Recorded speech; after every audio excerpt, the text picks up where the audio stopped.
William Saliba has signed a new contract with Arsenal Football Club.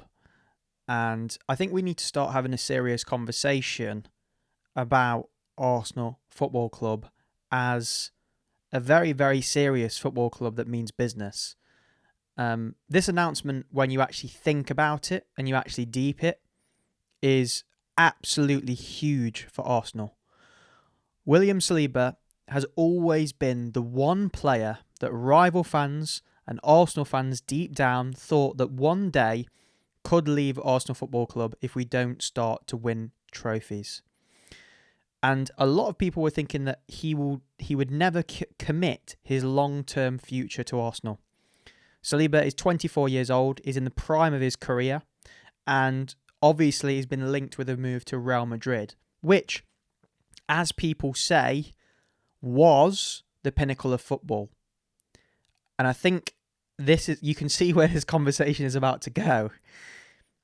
I believe that Arsenal Football Club have entered a new stratosphere in terms of how the club is run, the players we can attract, the manager we have. And I think we now are in that elite tier of clubs, and we are among we are among some of the best clubs in Europe. And we proved that last year. Now, I know what people are going to say. Oh my God, typical Arsenal fan overreacting. It's just one player signing for your football club. There's loads of world-class players out there. It's not a big deal. For us, this is a big deal, right? Because it's just massive. I don't care what any rival fan says. Real Madrid clearly wanted William Saliba, and he has committed his long-term future with Arsenal. So what does this mean? William Saliba, at this moment in time, in his heart and with his head and his agent, believes that Arsenal Football Club has a better chance of winning trophies at Arsenal Football Club than he does Real Madrid. Now, we beat Real Madrid 3-0 at the Emirates last season. We unfortunately got knocked out to PSG, so did Liverpool, who went on to win the Champions League. But we are this close from greatness, right? We've just beat Newcastle away. We're 2 points off the top of the Premier League table. Our squad is the best squad in the Premier League, if not one of the best squads in Europe. And I can see rival fans and people watching this, listening to this now, are just laughing at me and just thinking, what is this guy waffling on about? Arsenal have won nothing. How can they be considered one of the best clubs in Europe? They haven't even won a European trophy. Correct. But I think we are this close. And William Saliba signing a long-term contract for Arsenal just gives us a much better chance of, number one, attracting world-class players, and winning that lucrative Champions League and Premier League trophy that we haven't. We've never won the Champions League, and obviously we haven't won the Premier League for over 20 years. So, Jacob, what is the point you're trying to make here? The point I'm trying to make here is,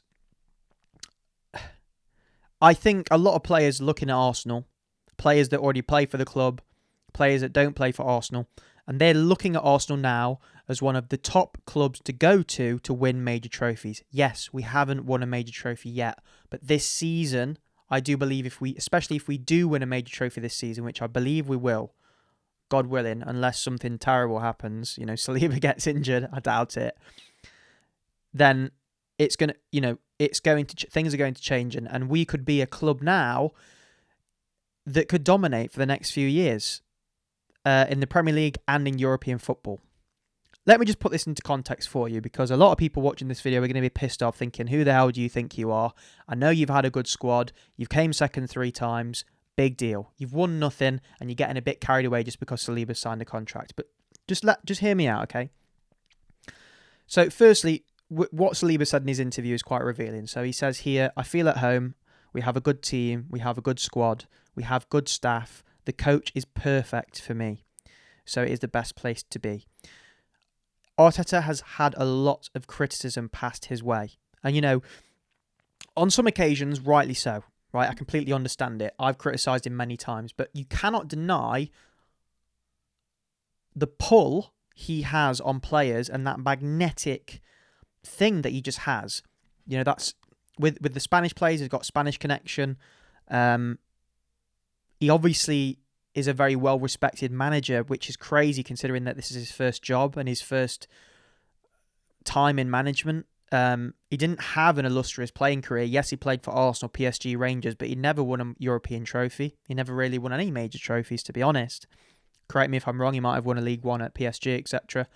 But he just has that aura and he has that respect. And clearly, managers around the world and players feel like Arteta is one of the best coaches in the world, and he's still so young. Still so young. He's got a lot to learn, but obviously it's one of the main factors that are attracting players to Arsenal and ultimately keeping world-class players at Arsenal. Now, even bigger than this, William Saliba says that Arsenal is the best place to be. And I mean, and this is where I'm coming from in terms of the best place to be right now. Right? I'm not talking about in the past. I'm talking about right now and in the future. If a player is looking at signing for Arsenal Football Club right now, if they have a choice between Liverpool, Real Madrid and Arsenal, which one are they picking? Now, in the past, and you could slightly say even now, a player is picking Real Madrid or Liverpool or PSG. You know, they're the clubs at the minute that look like they're the most likely to win a trophy. But if you look at our squad, you look at the coach, you look at the players, you look at the age profiles, you look at how the clubs run, you look at what we've done in Europe last season, you look at what we've done in the league in the last 3 seasons. I actually think that Arsenal now are up there, if not the best club to play for in Europe. Let's just take a look at the squad, okay? Compare this to Liverpool and Real Madrid, who I think are the 2 best clubs in Europe. Goalkeepers, Raya, Kepa, right? The fact that Kepa is our backup goalkeeper is mad. I know he hasn't hit the heights of what he expected to, you know, the world's most expensive goalkeeper, but he's a backup goalkeeper, right? Okay, probably one of the best backup goalkeepers you'll ever see. Defenders, Saliba has just signed a long-term contract for Arsenal. We know Real Madrid wanted him. Trent Alexander-Arnold left Liverpool for Real Madrid. I know he won everything with Liverpool, and it's different context. Saliba probably wants to stay at Arsenal because he's loved by the fans, and he probably wants to win something with Arsenal before he moves on. But let's say we do win something. Why would the bloke leave? Why, if we win something next season, Champions League or Premier League, why would he then leave to go to Real Madrid? Unless he's always dreamed of going to Real Madrid. But I think he was a boyhood Arsenal fan. So there we go. You've got Gabriel. Now, I had this discussion yesterday. I actually think Gabriel's better than Saliba, which is crazy. I know Saliba's a different style of player, but in terms of what he offers in an attacking sense, scoring goals for Arsenal, he is one of the best centre-backs in the world. I don't care what you say, right? It for me is top 3. Unbelievable. Just below Van Dijk, and for me, I think he's on par with Van Dijk. Jurrien Timber, absolutely outstanding. One of the best fullbacks in the world. Ricardo Calafiori, right? That's your starting back 4. We've got Miles Lewis-Skelly coming out of nowhere, right? He's one of the best talents going. Ben White, people have forgot about him. One of the best fullbacks in the league for the past few seasons. He's on the bench. Can't start because Timber's too good. We've just signed Hinapkin. No, I don't know how to pronounce his name. Piero Hinapki. I cannot pronounce his name, but he's Ecuadorian. Again, a player with bags of experience, touted by many clubs, decides to join Arsenal. And of course, Christian Mosquera. Filled in for Saliba, slotted in there. You wouldn't even have noticed that Saliba's missing in the past few games. It's crazy. The depth is insane. We have the best defence in Europe. Full stop. Midfielders. Now this is where it gets tasty. Okay? And before I move on to midfielders, actually, I just want to compare our defence with Liverpool's defence. Okay. Joe Gomez and Van Dijk and Konate. Fair enough. Decent. Okay? Very, very good. Van Dijk, still world class. Konate and Joe Gomez, very good. Is that better than Gabriel and Saliba, in my opinion? No.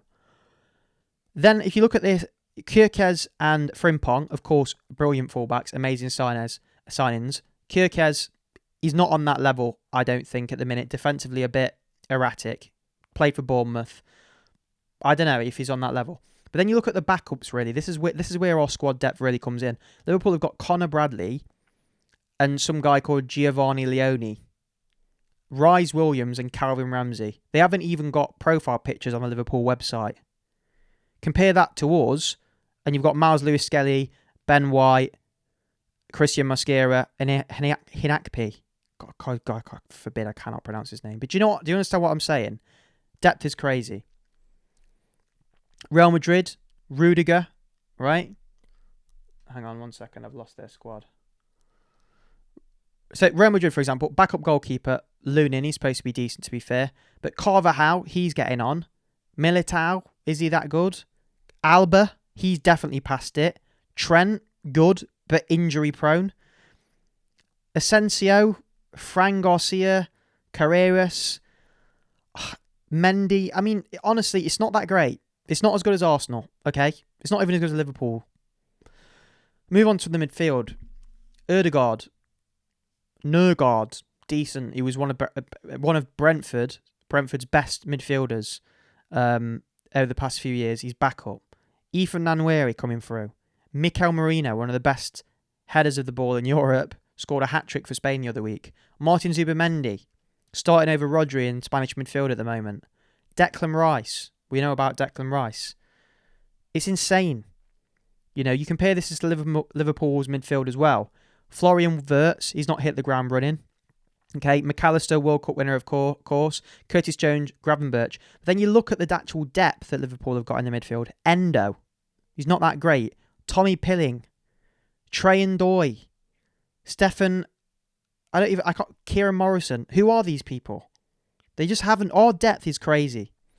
And you look at Real Madrid's midfield, awesome to be fair. Bellingham, Camavinga, Valverde, Tuchemi, yeah, so Ceballos. But they've got, Real Madrid are still clinging on to the likes of Dani Ceballos. He played for us, he's crap.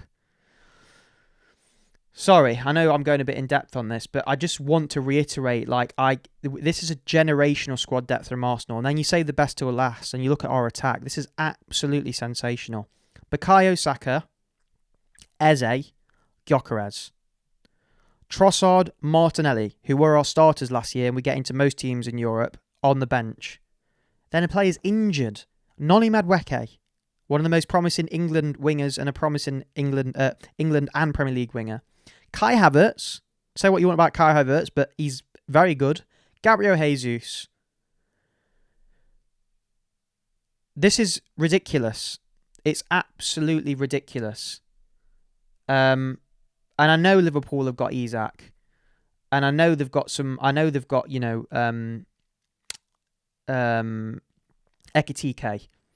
and Gakpo and Salah, but Salah's getting older now, and he's not going to last much longer. You look at Real Madrid, Vinny Jr., Mbappe, Rodrigo. Rodrigo's not in favour. Endrick is still young.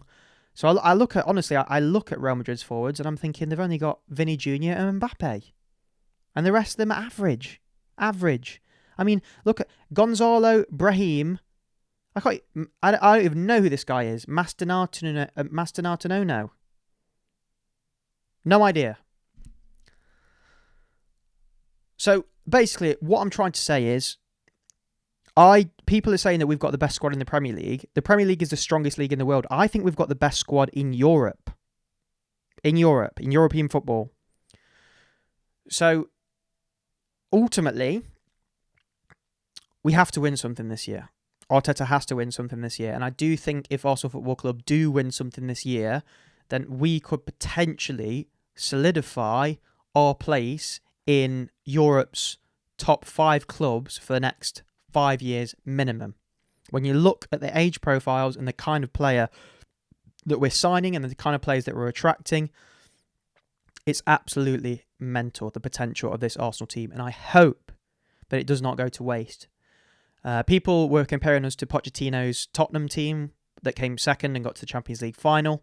They had that amazing group of players. They had Kane, Dele Alli, couldn't quite reach the pinnacle of football. I really hope we don't turn out like that. And this is why that result against Newcastle was so important, because I do think that this is a defining season in Arsenal Football Club's history. If we win something this year with Saliba signing on, Other players, it will be a chain reaction. They'll sign on for the football club as well. And I think we can go from strength to strength. Alternatively, if we don't win something this year, some players in the squad might start turning their heads and looking for an exit plan. I don't think that's the case. I think the club trust Arteta. I think the players do. But I think it does have to happen. It does have to happen this season. We have to win something big. And if we do, then I think other teams in Europe should be scared. Now, is this an overreaction to William Saliba signing a long-term deal with Arsenal? Am I chatting absolute waffle? Is Arsenal the most overhyped team in Europe? Are we going to win anything this season? Please do let me know in the comments your assessment on Arsenal. Would love to hear you guys. Thanks for listening. Armchair Podcast out every single week, early in the week, either on a Monday and a Tuesday to review all the Premier League action. If you haven't subscribed to the channel, please do subscribe. Please do like and share the podcast with your mates. And I'll see you next week.